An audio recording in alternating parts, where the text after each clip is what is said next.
Welcome to Spirit Flow, the sacred space where we believe spiritual health is the foundation of everything. I'm Tara, and I created this show to support women who are ready to reconnect with their essence, clear energetic blocks, and lead from their soul.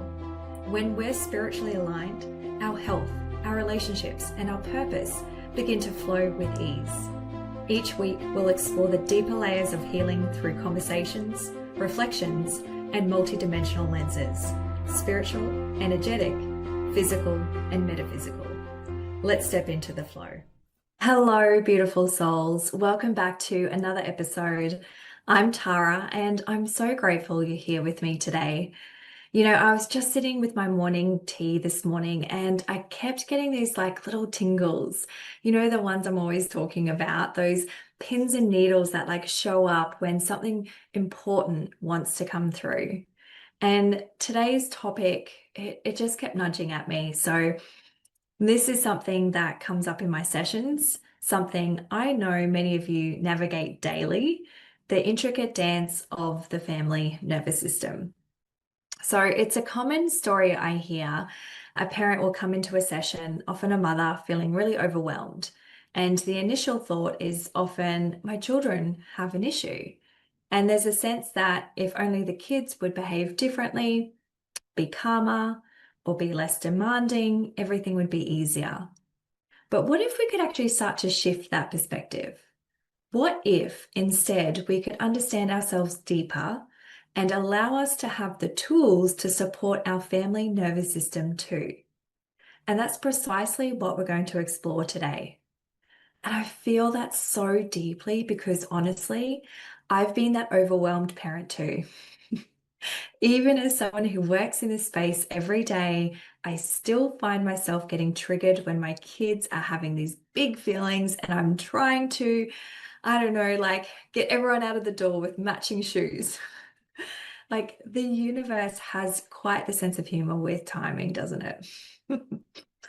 So our conversation is really rooted in the brilliant work of the polyvagal theory, made accessible by Deb Dana, a very incredible clinician, author, and consultant. And she starts to take Stephen Porges' theory from 1995 and starts to build on it, focusing especially on something called neuroception. Now, this isn't like perception, which is all about what we consciously notice.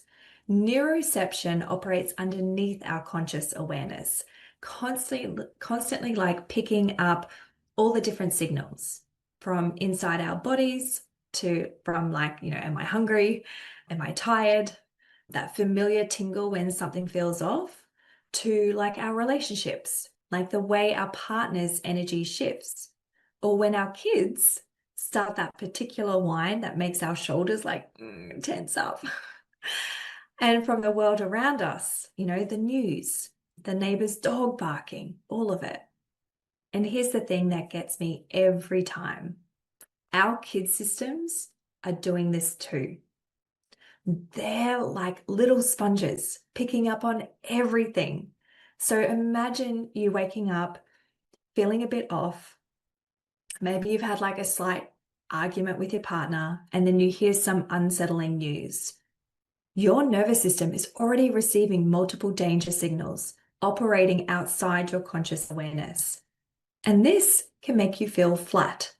The power in understanding this is that once we bring it into conscious awareness, we can make choices to change our responses or disregard what we can't control. Now, let's bring this back to the family. Your child's nervous system is always doing this constant scanning, right?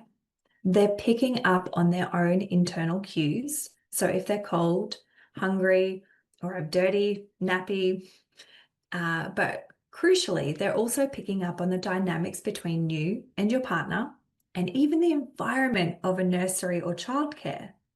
And I love thinking of this as this family nervous system kind of dance, right? Though sometimes it feels more like this chaotic kind of conga line.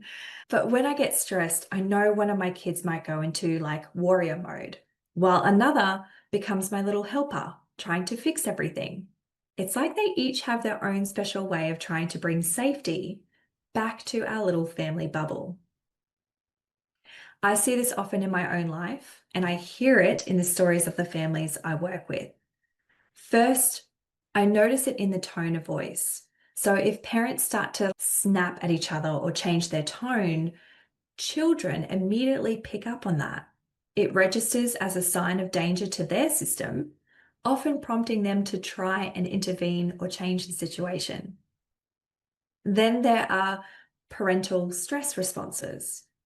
When I get annoyed or stressed, for instance, one child might go into a fight response, while another might go into a fawn response, trying to calm me down or send a safety signal to de-escalate the situation.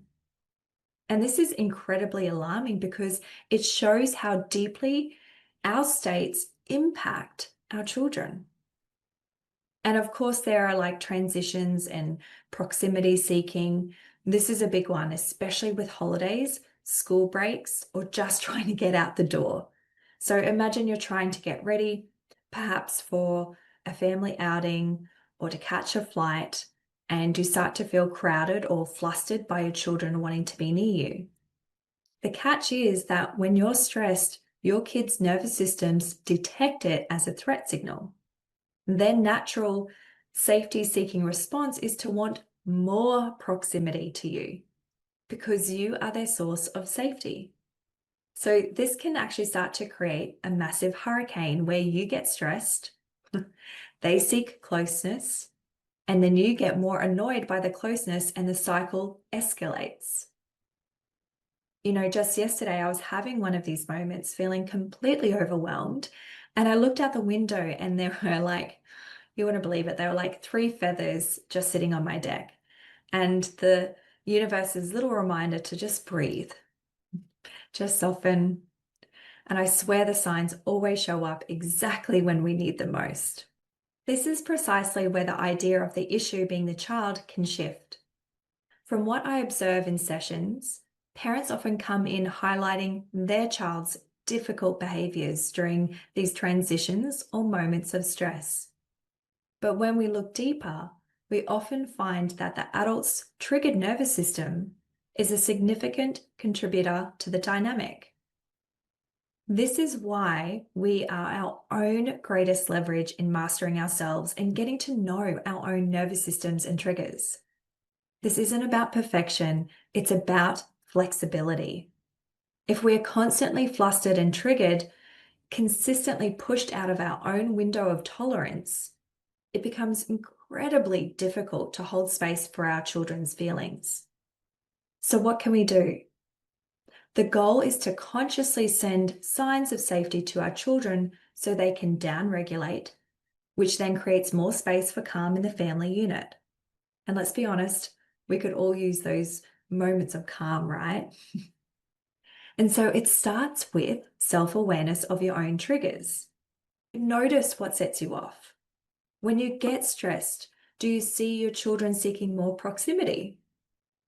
And does that proximity seeking then make you even feel more stressed? Oh, the irony, right? Recognizing this delightful little pattern is the first step toward breaking the cycle.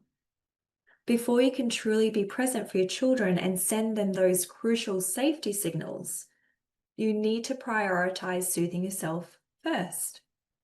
And before anyone starts with the guilt, this isn't selfish. It's actually foundational for your entire family's well-being. You know how they say on airplanes to put, your own oxygen mask on first? Same principle, different kind of suffocation. And it's really interesting, as I'm recording this, there is an airplane going overhead. Again, another signal from the universe. Thank you. But when your child does seek you out, right, especially during those moments when you're feeling overwhelmed, try to embrace mindful connection during that proximity seeking. And take just a few moments to truly connect with them. Even something as simple as saying, "I'm so happy to see you," while making genuine eye contact can be incredibly powerful. Because what this does is it sends a strong safety signal to their nervous system. And often after this breathe but really authentic connection, children feel more secure, and then they're able to engage somewhere or give you the space you need. It's like magic, but with kind of like science behind it, right? So if you do need some breathing room, but your child is still seeking that closeness, consider maybe some strategic distraction through what we might call like proximity with engagement. So instead of having them literally under your feet, because let's face it, that's where they always seem to end up, find ways for them to be near you while engaged in something else. Offering an iPad or setting up a quiet activity in the same room allows them to feel that important connection with you without overwhelming your own system. It's like a win-win.